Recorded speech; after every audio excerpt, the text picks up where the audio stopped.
نحمده ونصلي على رسوله الكريم اما بعد فاعوذ بالله من الشيطان الرجيم بسم الله الرحمن الرحيم انما المؤمنون اخوة فاصلحوا بين اخويكم واتقوا الله لعلكم ترحمون آمنت بالله صدق الله العظيم۔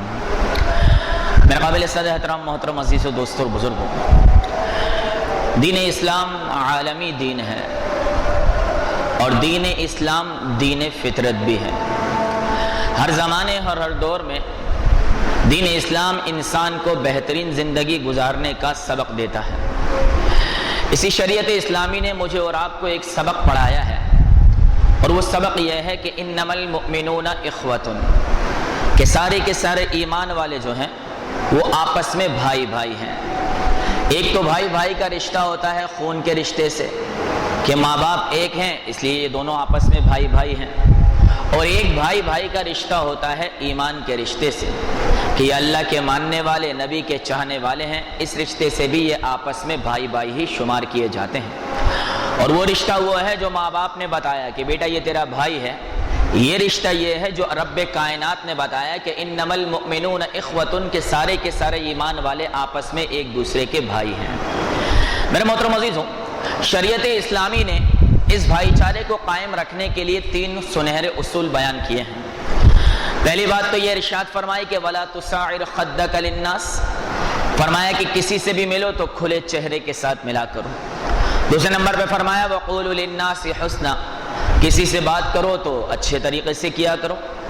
اور تیسرے نمبر پہ فرمایا کہ ہر انسان کو اپنے شر سے بچانے والے بنو۔ اللہ تبارک و تعالیٰ نے ہر انسان کے اندر خیر بھی رکھی ہے اور شر بھی رکھی ہے۔ جس مخلوق میں صرف خیر ہی خیر ہے وہ فرمایا کہ فرشتے ہیں، جس میں شر ہی شر ہے وہ شیطان ہے، اور جس مخلوق کے اندر خیر اور شر دونوں موجود ہے وہ حضرت انسان ہے۔ اللہ تبارک و تعالیٰ نے یہ بات قرآن میں بھی فرمائی کہ فَأَلْهَمَهَا فُجُورَهَا وَتَقْوَاهَا، ہم نے تیرے اندر فسق و فجور یعنی گناہ کرنے کی، وَتَقْوَاهَا، اور فرمائے نیکی پر چلنے، دونوں صفات کو رکھا ہے۔ آپ صلی اللہ علیہ وسلم کو اگر پوچھیں تو اللہ کے رسول صلی اللہ علیہ وسلم فرماتے ہیں کہ المسلم من سلم المسلمون من لسانه ویدہ، مسلمان وہ ہے کہ جس کی زبان اور ہاتھ سے دوسرا مسلمان محفوظ رہے۔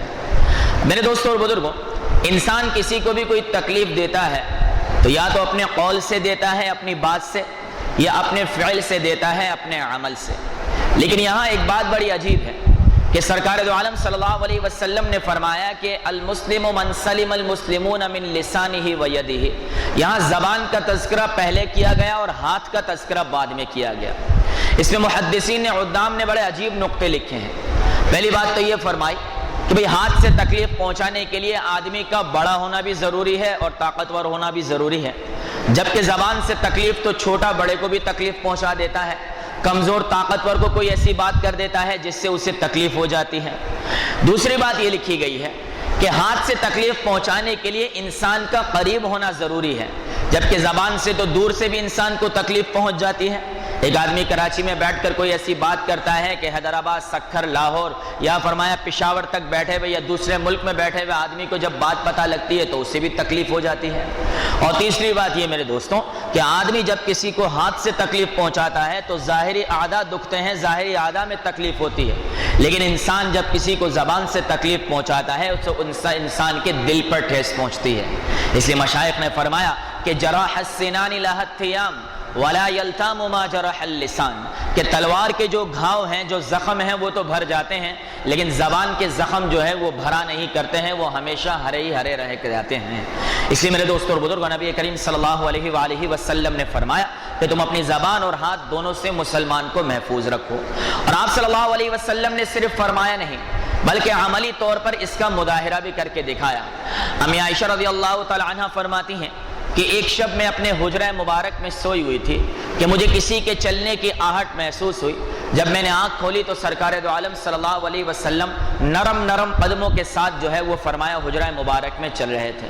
میں نے آقا دو جہاں صلی اللہ علیہ وسلم کو جب دیکھا تو میں نے پوچھا میرے ماں باپ پر آپ پر قربان، آپ اتنا آہستہ آہستہ کیوں چل رہے ہیں؟ اللہ کے رسول نے فرمایا کہ حمیرہ، پیار سے حمیرہ فرمایا کرتے تھے، فرمایا حمیرہ میں جو ہے فرمایا تہجد کی نماز کے لیے اٹھا تھا اور مجھے یہ خوف تھا کہ آپ کی نیند نہ خراب ہو جائے، اس لیے میں نرم قدموں کے ساتھ چل کر جو ہے وہ جا رہا ہوں۔ تو یہ میرے دوستوں اور بزرگوں امام الانبیاء ہیں، یہ امام الاولین والآخرین ہیں جو اپنی بیوی کی نیند کا اتنا خیال کر رہے ہیں۔ لیکن یہاں یہ بات مد نظر رہے کہ وہ تہجد کی نماز کے لیے اٹھنا تھا۔ اگر ہم فجر کی نماز کے لیے اپنے گھر سے اٹھ کے جائیں تو یہ ہمارا فرض بنتا ہے کہ ہم اپنے بیوی بچوں کو جگا کر اس کے بعد خود مسجد کی طرف آنے والے بنے۔ اگر ویسے ہی آدمی قدم اٹھا کر مسجد کی طرف آ گیا تو یہ غلط بات ہے۔ اللہ کے رسول صلی اللہ علیہ وسلم نے جو امی عائشہ رضی اللہ تعالی عنہ کی نیند میں خلل نہیں ڈالا، وہ تہجد کی نماز کا وقت تھا، وہ نفلی عبادت تھی، اور نفلی عبادت کے اندر کرنے کے لیے دوسرے کو مجبور نہیں کیا جا سکتا۔ یہ تو ذالک فضل اللہ یؤتیہ من یشاء، اللہ جس پر فضل کرتا ہے وہی نفلی عبادتوں میں لگنے کا اہتمام کیا کرتا ہے۔ میرے محترم عزیزوں، اس کے علاوہ ہمارے اکابر اپنے والدین کا کتنا احترام کرتے تھے، سنیے اور دل کے کانوں سے اس بات کو سنیے۔ حضرت امام اعظم ابو حنیفہ رحمۃ اللہ علیہ کے بارے میں لکھا ہے کہ یہ اس زمانے کی بات ہے کہ جب امام اعظم ابو حنیفہ رحمۃ اللہ علیہ اپنے استاد حضرت حماد رحمۃ اللہ علیہ کے منصب پر بیٹھ گئے تھے، اور آپ رحمۃ اللہ علیہ کا فتویٰ جو ہے وہ پورے شہر میں چلتا تھا۔ سن 120 ہجری کی یہ بات ہے، اور فرمایا اس زمانے میں امام اعظم ابو حنیفہ رحمۃ اللہ علیہ کی والدہ جو تھی وہ بہت بوڑھی ہو گئی تھی۔ اب آپ رحمۃ اللہ علیہ کی والدہ جو تھی، ماں کا تو عجیب نظام ہوتا ہے نا کہ بچہ بچپن کا ہو یا 55 کا ہو وہ اسے بچہ ہی سمجھتی ہے، کہتی ہے یہ تو میرا بچہ ہے۔ چنانچہ امام اعظم ابو حنیفہ رحمۃ اللہ علیہ وقت کے اتنے بڑے امام کہ کسی اور کا نام دور دور تک نظر نہیں آتا، لیکن ان کی ماں کو جب کوئی مسئلہ پوچھنا ہوتا تو وہ کہتی تھی کہ حماد، یہ ان کا نام تھا، کہ مجھے فلاں عالم کے پاس لے جاؤ، ان کی عمر پختہ ہے تو ان کا علم بھی پختہ ہوگا، میں ان سے مسئلہ معلوم کروں گی۔ چنانچہ امام اعظم ابو حنیفہ رحمۃ اللہ علیہ اپنی والدہ کا حکم سنتے، سواری تیار کرتے، ماں کو سواری پر سوار کرتے، اور سواری کی لگام خود پکڑ کے فرمایا گلی کوچوں سے جہاں سے ان کے فرمایا کہ شاگرد رہا کرتے تھے وہاں سے چل کر ان امام کے یا بزرگ کے گھر پہنچتے، دروازہ بجاتے، جب وہ دیکھتے تھے آج تو فرمایا جو ہے وہ کنواں پیاسے کے پاس آ گیا، کہا حضرت آپ کا والدہ تشریف لائی ہیں، آپ سے مسئلہ پوچھنا چاہتی ہیں، کہا مجھ سے، کہا جی ہاں آپ سے، آپ پردے کا اہتمام کروا دیں۔ والدہ ان کی پردے کے پیچھے بیٹھ کر مسئلہ پوچھتی۔ اکثر ایسا ہوتا کہ جو مسئلہ پوچھا جاتا، اب جن سے پوچھنے کے لیے آئی ان کو جواب نہیں آتا تھا، وہ امام اعظم ابو حنیفہ رحمۃ اللہ علیہ سے پوچھتے، امام اعظم آہستہ سے ان کو بتا دیتے اور کہتے آپ ذرا اونچی آواز میں بتا دیں تاکہ والدہ کو تسلی ہو کہ جواب آپ ہی نے دیا ہے۔ لوگوں نے کہا حضرت یہ کیا بات ہوئی؟ کہا اگر میری ماں کو تسلی اس عمل سے ہوتی ہے تو موت تک میں یہی عمل کروں گا، اور کبھی اپنی ماں کو یہ بات نہیں بتائی کہ امی جان آپ جن سے مسئلہ پوچھنے جاتی ہیں وہ آپ کے مسئلے کا حل مجھ سے پوچھ کر آپ کو بتایا کرتے ہیں۔ اتنا والدین کا میرے دوستوں اور بزرگوں ادب اور احترام تھا کہ کہیں اس بات سے ماں باپ کا دل نہ ٹوٹ جائے۔ اور آج ہمارے لیے تو میرے دوستوں اور بزرگوں دھاگے کا توڑنا فرمایا اتنا آسان نہیں جتنا ماں باپ کا دل توڑنا ہمارے لیے آسان ہو گیا ہے۔ وہ ماں باپ میرے دوستوں اور بزرگوں جنہوں نے محبتوں سے، عزتوں سے، اکراموں سے اور اخلاص کے ساتھ سب سے مخلصانہ محبت، نہ بیوی کی، نہ بچوں کی، نہ یاروں کی، نہ دوستوں کی، سب سے مخلص محبت ماں باپ کی ہوا کرتی ہے۔ فرمایا ہمارے اپنے رشتوں کے اندر سب سے مخلصانہ محبت اور ان کا دل توڑنا میرے اور آپ کے لیے کوئی مسئلہ ہی نہیں ہوتا ہے۔ اس لیے تو وجہ تھی میرے دوستوں اور بزرگوں کہ لوگ اللہ والوں کے ساتھ رہنا جو ہے وہ اس کو پسند فرمایا کرتے تھے۔ عبداللہ بن مبارک رحمۃ اللہ علیہ جو ہیں فرمایا ان کے پڑوس میں ایک یہودی رہا کرتا تھا۔ ایک مرتبہ یہودی کو مکان بیچنے کی فرمایا کہ نوبت آئی تو یہودی سے کوئی مکان خریدنے آیا، کہا بھائی حضرت کتنے کا مکان بیچیں گے؟ یہودی نے کہا 2000 دینار کا۔ اس نے کہا جی علاقے کی ویلیو تو 1000 دینار کے برابر ہے، یعنی ایسا مکان 1000 دینار میں اس علاقے کے اندر مل جاتا ہے، اتنی ہی ویلیو آپ کے مکان کی۔ کہا بھائی 1000 دینار جو ہے وہ میرے گھر کی قیمت ہے اور دوسرا 1000 دینار عبداللہ بن مبارک رحمۃ اللہ علیہ کے پڑوس کی قیمت لے رہا ہوں کہ اس کے پڑوس میں رہنا جو ہے وہ اس مکان میں رہنے سے بھی زیادہ قیمتی والی بات ہے۔ تو میرے دوستوں اور بزرگوں ایسے ان کے معاملات تھے کہ لوگ ان کے پڑوس میں رہنا پسند کیا کرتے تھے۔ آج ہمارا معاملہ کیا ہے میرے دوستوں؟ نہ تو ہم اچھے باپ بنے ہیں کہ گھر میں اولادیں ہم سے راضی رہیں، نہ ہم اچھے خاوند بنے ہیں کہ گھر میں بیویاں ہم سے راضی رہیں، نہ ہم اچھے بیٹے بنے ہیں کہ گھر میں ماں باپ ہم سے راضی رہیں، نہ اچھے بھائی بنے ہیں کہ بہنیں اور بھائی ہم سے راضی رہیں۔ آخر ہم ہیں کیا؟ ایک بیوی کا نظام آپ دیکھیں میرے دوستوں اور بزرگوں، ایک بیوی ہمیشہ اپنے شوہر سے اکثر بیداری نظر آتی ہے۔ شوہر اتنا کچھ کرے تو بھی کہتی ہے جی آپ نے میرے لیے کیا ہی کیا ہے، جو بھی کیا ہے اپنے بچوں بچوں کے لیے ہی کیا ہے، میرے لیے کیا کیا ہے؟ کچھ وقت کے بعد پتہ لگے اس اللہ والی کو کہ تیرے شوہر کا انتقال ہو گیا، اب بیٹھ کے روتی ہے اور شوہر کی اچھائیاں چیخ چیخ کے لوگوں میں بیان کرتی ہے، یہ تو اتنا اچھا آدمی تھا، یہ تو اتنا اچھا آدمی تھا۔ اور اللہ کی بندی جیتے جی اس کو بتا دیتی کہ آپ اتنے اچھے آدمی ہو تو تیری زندگی بھی پرسکون گزرتی، اس کی بھی پرسکون گزرتی، ساری زندگی تو نے اس کی برائیاں کی، اب مرنے کے بعد اچھائیاں کس کام میں آنے والی ہیں؟ اکثر و بیشتر جنازوں میں ہم نے یہ دیکھا ہے کہ بھائی جنازہ سامنے پڑا ہو، نماز جنازہ ہونے سے پہلے ایک آدمی کھڑا ہو جاتا ہے۔ ہر قوم میں ایک بندہ ہوتا ہے نا جسے جنازوں میں شور شرابہ کرنے کا بڑا شوق ہوتا ہے، وہ اپنی موجودگی کا احساس پوری قوم کے لوگوں کو دلانا چاہتے کہ جی ہم بھی موجود ہیں، جنازہ سیدھا چل رہا ہوگا پھر بھی کہا بھائی سیدھے چلو، بھائی سیدھا ہی تو چل رہا ہے، کیا مسئلہ ہے؟ سارے لوگ مٹی ڈال لیں گے، پھر بھائی مٹی ڈال دو، بھائی مٹی ڈال ہی تو رہے ہیں، کیا مسئلہ ہے؟ سب دیکھ رہے ہیں۔ تو اپنی موجودگی کا بعد لوگ جنازوں میں احساس دلانا چاہتے ہیں، ہر جگہ ایسے اللہ والے لوگ ہوتے ہیں بیچارے۔ اب میرے دوستوں اور بزرگوں، ایک آدمی جنازے کی نماز سے پہلے کھڑا ہو کر اعلان کرتا ہے کہ بھائی اگر جنازے پر کسی کا حق ہے، کسی کے زیادتی کی ہے، ظلم کیا ہے تو اسے معاف کر دو۔ میری سمجھ میں یہ بات نہیں آتی کہ مرنے کے بعد اس اعلان کا کتنا فائدہ ہوگا۔ اگر میں نے کسی پر ظلم کیا، کسی پر زیادتی کی، وہ مرنے کے بعد میرے جنازے میں آئے گا، وہ تو کہے گا شکر منائے گا اللہ کا کہ بھائی اس ظالم سے میری جان چھوٹ گئی، تو اس وقت اس اعلان کا کیا فائدہ میرے دوستوں اور بزرگوں، جبکہ آپ معافی مانگ نہیں سکتے۔ کمال تو یہ تھا کہ ہم جیتے جی فرمایا معافی مانگ لیتے، اللہ سے بھی معافی مانگتے، نماز روزہ زکات حج کے چھوڑنے کی، اور بندوں سے بھی ان کی حق تلفی کی معافی مانگتے، تب اصل معاملہ تھا۔ ورنہ قیامت کے دن مرنے کے بعد آپ کی طرف سے کوئی غیر معافی مانگے گا، آپ کو معافی ملنے والی نہیں، الا یہ کہ اللہ کسی کے دل میں ڈال دے۔ لیکن میں تو پھر وہی سوال کروں گا نا کہ آپ کے جنازے میں مظلوم آئے گا کیوں جس پر آپ نے ظلم کیا ہے میرے بھائی؟ تو پھر معافی کا کوئی فائدہ بھی باقی نہیں رہ جاتا ہے۔ ایک مرتبہ ایران کا بادشاہ جو ہے وہ کسی فرمایا کہ جنگل کے اندر شکار کے لیے گیا، شکار کے اندر اس کو 3-4 دن لگ گئے۔ اب بادشاہ نے تو اپنا پڑاؤ ڈالا اور گھوڑا لے کے تیر کمان لے کر نکل گیا ہرنوں کے شکار کرنے کے لیے۔ اس کے جو کارندے تھے انہوں نے یہاں وہاں منہ مارنے کا سوچا کہ بادشاہ کو آنے میں وقت لگے گا، چنانچہ کرتے کرتے جنگل کے اندر ان کو ایک گوڑیا کی جھونپڑی نظر آئی، اس کے پاس ایک گائے تھی بیچاری کے پاس، اسی گائے کے دودھ پر اس کا گزر بسر تھا اور کوئی آگے پیچھے تھا نہیں۔ چنانچہ یہ جو کارندے تھے انہوں نے ظلم کی انتہا کی کہ اس بڑھیا کی گائے کو چھین لیا اور اس کو ذبح کر کے اس کا گوشت پٹا کر 2-3 دن کھاتے رہے۔ بڑھیا نے سوچا بادشاہ کے لوگ ہیں میں کیا کہوں، چلو جاتے ہوئے پیسے دے دیں گے تو دوسرے لے لوں گی۔ اب جب جانے لگے تو پیسے دینے سے بھی انکار کر دیا اور بادشاہ کے پاس بھی نہ جانے دیا۔ یہ بڑھیا بڑی پریشان ہوئی کہ اب میرا کیا ہوگا، میرے پاس تو گزر بسر کے لیے کچھ بھی نہیں ہے۔ چنانچہ ایک شخص نے اس سے کہا کہ دیکھ یہ جو شاہ ایران ہے نا یہ بڑا نرم دل آدمی ہے، اگر اس تک تیری بات پہنچ گئی تو وہ تجھ پر ہونے والے ظلم کا ضرور ازالہ کر دے گا۔ کہا یہ تو جانے نہیں دیتے، کہا دیکھ جنگل اور شہر کو ملانے والا ایک پل ہے، بادشاہ ہر حال میں اس پل سے نکل کر ہی فرمایا اپنے محل کی طرف جائے گا، تو اس پل پر جا کر کھڑی ہو جا اور جب بادشاہ ہے تو اپنی فریاد کرنا۔ یہ بڑھیا اس پل کے کنارے پر بیٹھ گئی اور جیسے ہی شاہ ایران کی سواری آئی اس نے فرمایا سواری کی لگام کو پکڑ کے کہا کہ بتا بادشاہ کہ تو میرے اور اپنے درمیان کے فیصلہ اس پل پر کرے گا یا پل صراط پر کرے گا؟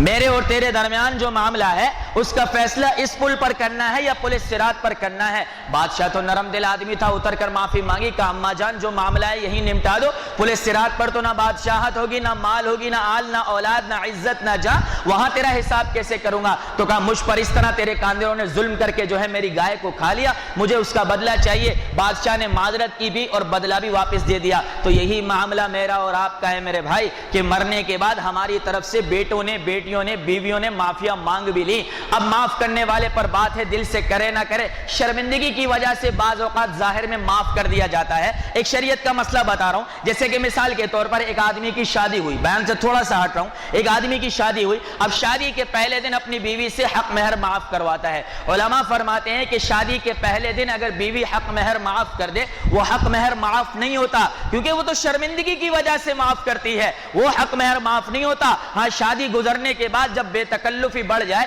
پھر حق مہر کی معافی کا معاملہ چلتا ہے۔ بیائی اسی طرح آپ فرمایا ایک آدمی مر گیا، بڑا ظالم تھا، اب جو فرمایا مظلوم آئے تو گھر والوں نے کہا جی معاف کر دیں، آپ کا پانی بند کر دیا تھا، آپ کرایہ پورا دیتے تھے پھر بھی پانی نہیں دیا کرتے تھے، آپ کو بڑا تنگ کیا، پریشان کیا، سارے معاملات کیے۔ اب فرمایا اس وقت کی معافی جو ہے وہ بھی علماء فرماتے ہیں قابل قبول نہیں، الا یہ کہ آدمی دل سے معاف کر دے۔ تو میرے دوستوں اور بزرگوں اس دنیا میں رہتے ہوئے لوگوں کے حقوقوں کو واپس کرنا ہے، ورنہ مرنے کے بعد اس کا کوئی بھی فائدہ سامنے آنے والا نہیں ہے۔ بات تو انسان کی ہے، حضرت مولانا اشرف علی تھانوی صاحب رحمۃ اللہ علیہ اپنی کتاب میں لکھتے ہیں، یہ وہ وقت ہے میرے دوستوں جب مولانا اشرف علی تھانوی صاحب رحمۃ اللہ علیہ اپنی تفسیر کو لکھ رہے تھے، بیان القرآن کو، اور حضرت پر معارف کا جو سلسلہ ہے، یعنی اللہ کی طرف سے جو علم کھلتا ہے نا، اللہ تعالیٰ الہامی جو علم دیتا ہے، وقت کی ضرورت پہ بات کرنے والی بات جو ہے وہ صحیح چل رہی تھی۔ ایک دن حضرت کی بیوی کو کہیں سے کام سے جانا پڑ گیا، کہنے لگی جی باقی تو سارے معاملات اشرف میں نے صحیح کر دیے ہیں، ایک چھوٹا سا مسئلہ یہ رہ گیا ہے کہ میری مرغیوں کو 10 بجے دانا دے دینا۔ وہ فرمایا کہ دانا دینا آپ نہ بھولنا، باقی سارے کام گھر کے ہو گئے، میں دوپہر تک لوٹ آؤں گی۔ مولانا نے فرمایا ٹھیک ہے بھائی آپ جائیں، کوئی مسئلہ نہیں۔ چنانچہ مولانا اشرف علی تھانوی صاحب فرماتے ہیں کہ میں فجر کی نماز پڑھ کے اشراق پڑھ کے اپنی بیان القرآن کی تفسیر لکھنے بیٹھ گیا۔ فرماتے ہیں جب 10:30 پونے 11 کا وقت ہوا تو معارف کا سلسلہ بند ہو گیا، نہ قلم چل رہا ہے، نہ دماغ چل رہا ہے، نہ علم کھل رہا ہے۔ حضرت فرماتے ہیں میں اٹھا، میں نے وضو کیا، پھر دوبارہ آ کر بیٹھا، پھر وہی معاملہ۔ حضرت سوچتے ہیں کیا غلطی ہو گئی، کیا معاملہ ہو گیا جو معارف کا سلسلہ بند ہو گیا؟ پھر یاد آیا، او ہو 10 بجے مرغیوں کو دانا دینا تھا، وہ دانا دینا بھول گیا۔ حضرت نے اپنی کتاب میں یہ بات لکھی ہے کہ جب میں نے مرغیوں کو دانا دیا، اللہ تعالیٰ نے دوبارہ معارف اور علم کے سلسلے کو مجھ پر کھول دیا۔ ارے مرغیوں کی حق تلفی ہو جائے میرے دوستوں تو اللہ مجدد ملت کے معارف کے سلسلے کو بند کر دے۔ آج بندہ بندے کی حق تلفی کرے گا تو اللہ تبارک و تعالیٰ کیا معاملہ فرمائے گا۔ اسے عبداللہ بن انیس رحمۃ اللہ علیہ فرماتے ہیں کہ قیامت کے دن اللہ تبارک و تعالیٰ اعلان کریں گے اس وقت تک کوئی جنتی جنت میں نہیں جائے گا، کوئی جہنمی جہنم میں نہیں جائے گا جب تک حقوق والوں کے حقوق ان کو واپس نہ کر دیے جائیں۔ اعمال نامہ مل گیا، جنت کا فیصلہ ہو گیا، اعمال نامہ مل گیا، جہنم کا فیصلہ ہو گیا۔ اب کھڑے ہیں، کہا بھائی جانے دو، کہا پہلے حق والوں کا حق دلوایا جائے گا، پھر جہنم میں جو ہے جنت اور جہنم میں جانے کی بات کی جائے گی۔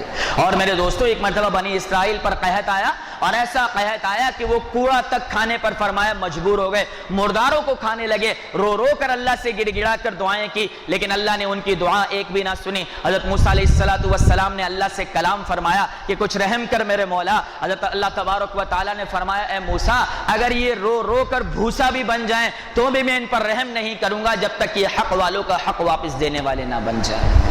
میرے بھائیوں دوستوں اور بزرگوں، یہ معاشرہ ہے، یہ معاشرہ ہے، یہاں تو ان بن نا اتفاقیاں چلتی رہتی ہیں۔ باورچی خانے میں برتن دھوتے ہوئے برتن کھنک جاتے ہیں، دو فرمایا قابل اعتماد ڈرائیور ہیں، سپر ہائی وے پہ 20 30 سال سے ڈرائیونگ کر رہے ہیں، ان کا بھی ایکسیڈنٹ ہو جاتا ہے، تو دو اچھے آدمیوں کا اختلاف ہونا یہ بھی کوئی نئی بات نہیں ہے، لیکن بہتر بات یہ ہے کہ فوراً درگزر کر دیا جائے۔ نبی کریم صلی اللہ علیہ وسلم نے فرمایا کہ میں اس شخص کے لیے جنت کے بیچ میں گھر کی فرمایا گارنٹی لیتا ہوں، میں اس شخص کے لیے جنت کے بیچ میں گھر کی گارنٹی لیتا ہوں جو جھگڑا کرنا چھوڑ دے اگرچہ وہ حق پر ہی کیوں نہ ہو، یعنی حق پر ہے پھر بھی اللہ کی رضا کے لیے جھگڑا کرنا چھوڑ دے۔ اللہ کے رسول نے فرمایا میں جنت کے بیچ میں اس شخص کے لیے جو ہے فرمایا گھر کی گارنٹی لینے والا بن رہا ہوں۔ آج میرے بھائیوں دوستوں اور بزرگوں ہمارا معاملہ ایسا ہے کہ ہم نے فرمایا معافی کا تو سسٹم اپنے پاس رکھا ہی کوئی نہیں، درگزر والا معاملہ رکھا ہی کوئی نہیں، بس جو ہو گیا سو ہو گیا۔ اس معاملے میں درگزر سے کام لیجئے، اللہ وہاں بڑے بڑے معاملات میں درگزر کرے گا۔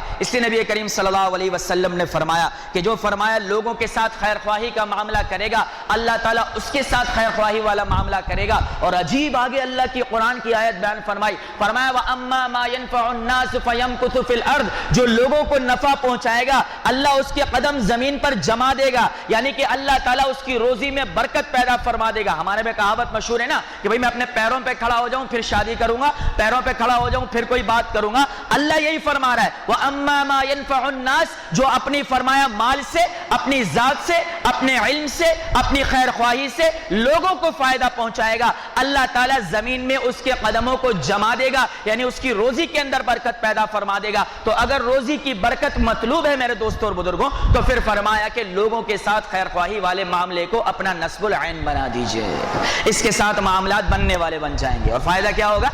عبداللہ بن مبارک رحمۃ اللہ علیہ امام المحدثین ہیں، لیکن اس کے ساتھ اللہ تعالیٰ نے ان کو بڑا نوازا تھا۔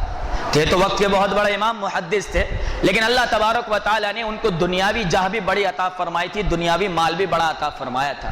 ہم تو آج فرمایا کوئی مولوی بیچارہ اچھی گاڑی یا اچھی موٹر سائیکل لے لینا تو پہلا سوال اس کے پاس کہاں سے آیا، اس نے کہاں سے پہن لیا، اس کے پاس یہ کہاں سے، یہ ہر سال کیسے عمرہ پہ جاتا ہے؟ اور جب تک یہ سوچتا رہے گا کہ یہ ہر سال عمرہ پہ کیسے جاتا ہے تو موت تک نہیں جائے گا۔ تو یہ سوچ کہ جس طرح یہ ہر سال جاتا ہے ایسے میں ہر سال کس طریقے سے جانے والا بن جاؤں۔ تو مولوی کا فرمایا کہ تھوڑی فرمایا اچھی زندگی ہونا یہ تو ڈبل حق بنتا ہے میرے دوستوں اور بزرگوں کہ کام ہی اللہ کا کرنے والا ہے، اللہ خیر نہ کرے تو پھر معاملہ کیسے بنے گا؟ تو امام المحدثین ہے لیکن اللہ نے دنیاوی اعتبار سے بڑا نوازا ہے اور بڑا اللہ تعالیٰ کا کرم ان کے اوپر تھا۔ ایک مرتبہ ایک شخص آیا اپنی ضرورت لے کے، کہا حضرت 700 درہم جو ہے وہ میرے اوپر قرضہ ہے، اور فرمایا کہ جن کا قرضہ ہے وہ تنگ کر رہے ہیں، نہ مسجد جا سکتا ہوں، نہ گھر کے اوپر گھر کے دروازے پہ کھڑے، مسجد پہ کھڑے، آپ یہ قرضہ اتارنے کی کوئی فرمایا صورت نکال دیجئے۔ حضرت نے کہا اچھا بھائی پرچی لاؤ، پرچی پر فرمایا کچھ لکھ کے، کہا بھائی جاؤ ہمارے سیکریٹری ہے اس کو دے دو۔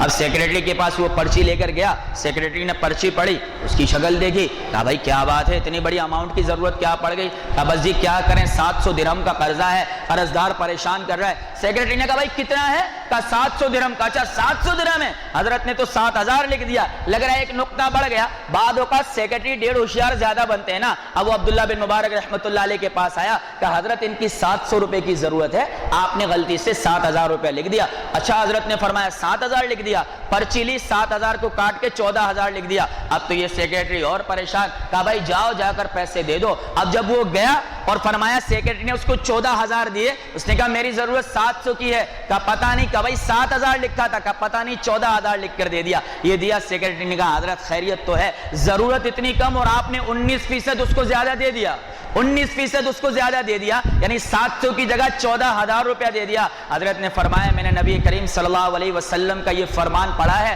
کہ جو کسی مسلمان کو اچانک کوئی خوشی دے گا، اللہ تبارک و تعالیٰ اس کی زندگی کے پچھلے تمام گناہوں کو معاف فرما دیں گے۔